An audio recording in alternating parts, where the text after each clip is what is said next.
14 metri, chi esce dall'ultima linea grigia è toccato. Subito Mara Navaria si riporta in pareggio, 2 pari. Pronte? A voi!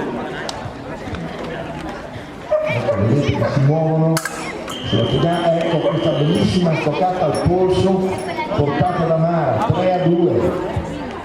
Vedete la precisione che ha nella mano. Ecco, c'è una stoccata invece in questo caso di Francesca, 3 pari, continuano a muoversi al piede. Avete visto? Mara Navaria ha toccato al piede la sua avversaria, 4-3. Andiamo avanti, vedete che si muovono per cercare di rubare la misura all'avversaria, ma sono pronte a colpire in qualsiasi bersaglio. Ecco, 4 pari, avanzano un colpo a testa. Pronte? A voi! Ecco ancora una serie di movimenti con il ferro, un attacco volante di Mara, si chiama Flair. Ancora si muovono, l'iniziativa c'era sempre la Mara, adesso la prende Francesca, viene avanti, cerca la stoccata.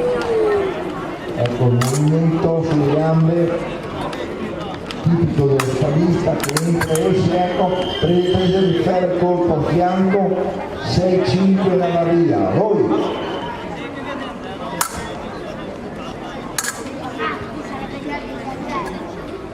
Ecco, si muovono.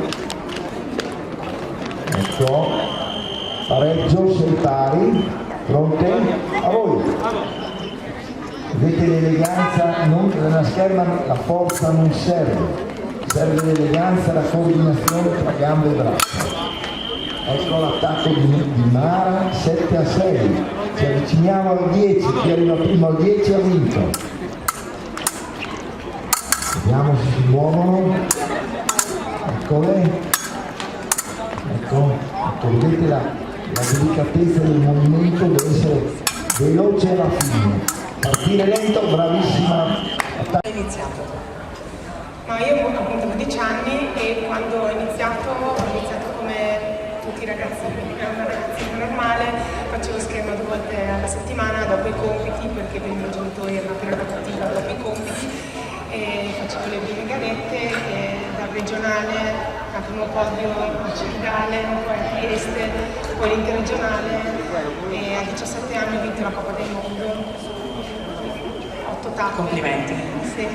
Poi ho finito il liceo, primo anno di università, mi sono iscritta a Gemona Scienze Motorie, anche se non ho terminato qui.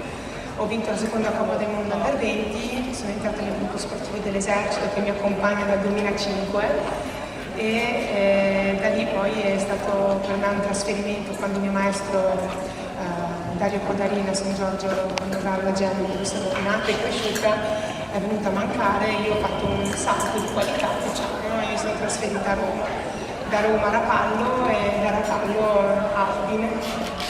Questa è la breve e lunga tappa del percorso. In 1 minuto e mezzo abbiamo cercato di riassumere tutto. In 1 minuto e mezzo ha una storia molto antica, perché Fiore dei Liberi è stato un grande campione di fioretto, era una persona che ha vissuto tanti anni fa, ma che anche nella città di Udine ci sono dei ricordi di questa persona, quindi il fioretto in pratica è una tradizione antica anche qui nella città di Udine, e quindi avere un campione mondiale, insomma, in terra friulana, anche se lei non abita a Udine, ma insomma si sente friulana, si sta allenando qua però, no? Provincia, però ti stai allenando nelle aree nostre a Udine.